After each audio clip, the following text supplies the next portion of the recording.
രാജ്യത്താകമാനമുള്ള 8 സംസ്ഥാനങ്ങളിലാണ് ഇന്ന് ലോക്സഭാ തെരഞ്ഞെടുപ്പിൻ്റെ 5ാം ഘട്ട വോട്ടെടുപ്പ് നടന്നത്.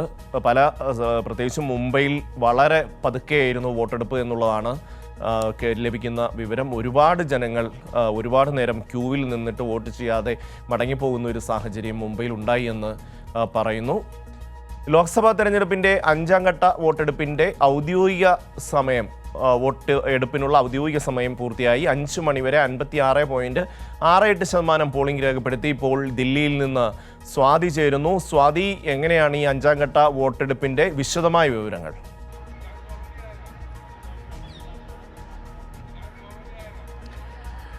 ഷമി, എന്തായാലും 5ാം ഘട്ട വോട്ടെടുപ്പ് ഇപ്പോൾ പൂർത്തിയായിരിക്കുകയാണ്. വലിയ തരത്തിൽ, അതായത് ആദ്യഘട്ടങ്ങളെ അപേക്ഷിച്ച് ഏറ്റവും പ്രധാനപ്പെട്ട ഘട്ടമായി തന്നെ എല്ലാവരും വിലയിരുത്തുന്ന 5ാം ഘട്ടത്തിൻ്റെ പോളിംഗ് ശതമാനവുമായി ബന്ധപ്പെട്ട കണക്കുകൾ ഒടുവിൽ പുറത്തു വന്നപ്പോൾ, അതായത് 5 മണിവരെയുള്ള പോളിംഗ് ശതമാനമാണ് ഇപ്പോൾ പറയുന്നത്. 5 മണിവരെ പോളിംഗ് ശതമാനം നോക്കുകയാണെങ്കിൽ 56.68% രാജ്യത്തെ മൊത്തം പോളിംഗ് ആയി കണക്കാക്കപ്പെടുന്നത്. ഇതിൽ ഏറ്റവും കൂടുതൽ പോളിംഗ് രേഖപ്പെടുത്തിയിട്ടുള്ളത് പശ്ചിമ ബംഗാളിലാണ്. അത് 73%. ഏറ്റവും കുറവ് പോളിംഗ് ശതമാനം രേഖപ്പെടുത്തിയിട്ടുള്ളത് ഷമി നേരത്തെ സൂചിപ്പിച്ച പോലെ തന്നെ മഹാരാഷ്ട്രയിൽ, അതായത് ഇന്ന് മഹാരാഷ്ട്രയിൽ വോട്ടെടുപ്പ് നടന്ന മണ്ഡലങ്ങൾ എന്ന് പറയുന്നത് കൂടുതലും നഗര കേന്ദ്രീകൃത മണ്ഡലങ്ങളായിരുന്നു. അവിടെയാണ് ഏറ്റവും കുറവ് പോളിംഗ് ശതമാനം രേഖപ്പെടുത്തിയിട്ടുള്ളത്. മഹാരാഷ്ട്രയിൽ 48.66% പോളിംഗ് രേഖപ്പെടുത്തിയിട്ടുള്ളത്. മൂന്നാമത് നോക്കിക്കഴിഞ്ഞാൽ ലഡാക്കിനെ സംബന്ധിച്ച് പോളിംഗ് ശതമാനത്തിൽ വലിയ തരത്തിലുള്ള വർധനവ് കഴിഞ്ഞ ഘട്ടങ്ങളെയൊക്കെ അപേക്ഷിച്ച്, കഴിഞ്ഞ വർഷങ്ങളെയൊക്കെ അപേക്ഷിച്ച് ഉണ്ടായിട്ടുണ്ട്. 67.15% പോളിംഗ് ആണ് ലഡാക്കിൽ രേഖപ്പെടുത്തിയിട്ടുള്ളത്. ഇനി ജമ്മു കാശ്മീർ പരിശോധിക്കുകയാണെങ്കിൽ ജമ്മു കാശ്മീരിൽ 96-ലാണ് 50%-ലധികം പോളിംഗിലേക്ക് എത്തിപ്പെട്ടിട്ടുള്ളത്. അതിനുശേഷം ഇപ്പോൾ നടന്ന വോട്ടെടുപ്പിൽ 54.21% പോളിംഗ് ശതമാനം ഉയർന്നിട്ടുണ്ട് എന്നുള്ളതാണ്. ബാക്കിയുള്ള സംസ്ഥാനങ്ങൾ പരിശോധിക്കുകയാണെങ്കിൽ ബീഹാറിൽ 52%, ജാർഖണ്ഡിൽ 61%, മഹാരാഷ്ട്ര നേരത്തെ പറഞ്ഞ പോലെ 48%, ഒഡീഷയിൽ 60%, ഉത്തർപ്രദേശ് ഈ ഘട്ടത്തിൽ 5ാം ഘട്ടത്തിൽ ഏറ്റവും കൂടുതൽ സീറ്റുകളിലേക്ക് പോളിംഗ് നടന്നത് ഉത്തർപ്രദേശിലാണ്. ദേശീയ രാഷ്ട്രീയം തന്നെ ഉറ്റുനോക്കിയിട്ടുള്ള കുറേയധികം മണ്ഡലങ്ങൾ അവിടെ ഉണ്ട് എന്നുള്ള പ്രത്യേകത കൂടിയുണ്ട്. അപ്പോൾ ഉത്തർപ്രദേശിൽ 55.80% കണക്കുകളാണ് ഇപ്പോൾ ഏറ്റവും ഒടുവിൽ വന്നിരിക്കുന്ന കണക്കുകൾ പ്രകാരം നമുക്ക് പറയാൻ വേണ്ടി കഴിയുക. നമുക്കറിയാം, കഴിഞ്ഞ ദിവസങ്ങളിലൊക്കെ തന്നെയും വലിയ തരത്തിലുള്ള പ്രചാരണങ്ങൾ നടത്തിയതിനു ശേഷമാണ് ഇത്തരത്തിൽ 5ാം ഘട്ട വോട്ടെടുപ്പിലേക്ക് എത്തിച്ചേർന്നത്. 5ാം ഘട്ട വോട്ടെടുപ്പ് സംബന്ധിച്ച് പ്രധാനപ്പെട്ട ഒരുപാട് നേതാക്കൾ മത്സരരംഗത്ത് ഉണ്ട് എന്ന പ്രത്യേകത കൂടി 5ാം ഘട്ടത്തിലുണ്ടായിരുന്നു.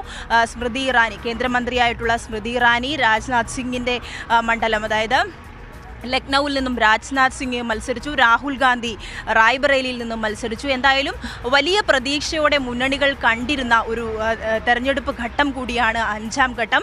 പക്ഷേ പോളിംഗ് ശതമാനവുമായി ബന്ധപ്പെട്ട് രാവിലെ ഉണ്ടായിരുന്ന പോളിംഗ് ശതമാനം ഒരു ഭേദപ്പെട്ട അല്ലെങ്കിൽ മെച്ചപ്പെട്ട പോളിംഗ് ശതമാനം എന്നൊക്കെ രാവിലെ പറയുമ്പോൾ പോലും ഉച്ചയ്ക്ക് ശേഷം ഈ പോളിംഗ് ശതമാനത്തിൽ വലിയ തരത്തിലുള്ള കുറവ് ഉണ്ടായിട്ടുണ്ട് എന്ന് തന്നെ പറയേണ്ടി വരും. ഇപ്പോൾ 56.68% മൊത്തം പോളിംഗായി കണക്ക് കൂട്ടുമ്പോൾ കഴിഞ്ഞ ഘട്ടങ്ങളിലൊക്കെ 67ഓളം ആയിരുന്നു പോളിംഗ് ശതമാനം ഉണ്ടായിരുന്നത്. എങ്കിൽ പോലും പോളിംഗ് ശതമാനം വളരെ കുറവാണ് എന്ന വിലയിരുത്തലുകളായിരുന്നു ഇതിന് പിന്നാലെ വന്നത്. പോളിംഗ് ശതമാനം കുറഞ്ഞത് BJPക്ക് വലിയ ആശങ്കയായിട്ട് ഇപ്പോഴും നിലനിൽക്കുന്ന ഒരു സാഹചര്യമുണ്ട്. പോളിംഗ് ശതമാനം BJPക്ക് തിരിച്ചടി ആയേക്കും എന്നൊരു വിലയിരുത്തലാണ് പല ഭാഗത്തു നിന്നും ഉയർന്നു വരുന്നത്. അതേസമയം ഇന്ത്യ മുന്നണി ഈ 5ാം ഘട്ടത്തിലും വലിയ പ്രതീക്ഷയോടെയാണ് മുന്നോട്ട് പോകുന്നത്. നമുക്കറിയാം, ഇന്ത്യ മുന്നണി ജനകീയ വിഷയങ്ങളൊക്കെ ഉയർത്തിക്കാണിച്ചുകൊണ്ട് പ്രചരണ രംഗത്ത് സജീവമായിരുന്നു. അതേസമയം BJP വർഗീയ വിദ്വേഷ പരാമർശങ്ങളും CAA അടക്കമുള്ള വിഷയങ്ങൾ പ്രചരണ ആയുധമായി ഉയർത്തിക്കാട്ടുകയായിരുന്നു. എങ്കിൽ പോലും പോളിംഗ് ശതമാനം ഉയർത്തുന്നതിൽ വലിയ പരാജയം BJPക്ക് നേരിട്ടു എന്ന് തന്നെ പറയുന്നു. എന്തായാലും ഈ 5ാം ഘട്ടത്തിന്റെ ഔദ്യോഗികമായ കണക്കുകൾ തെരഞ്ഞെടുപ്പ് കമ്മീഷൻ പുറത്തുവിടേണ്ടതായിട്ടുണ്ട്. സ്വാതി, മുംബൈയിൽ വോട്ടർമാർ ഒരുപാട് നേരം കാത്തു നിൽക്കേണ്ടുന്ന സാഹചര്യമുണ്ടായി. ഒരുപാട് ആൾക്കാർ വോട്ട് ചെയ്യാതെ മടങ്ങി എന്നിങ്ങനെയുള്ള വാർത്തകൾ പുറത്തു വരുന്നുണ്ട്. അതിൻ്റെ എന്തെങ്കിലും വിശദാംശങ്ങൾ ലഭ്യമായിട്ടുണ്ടോ?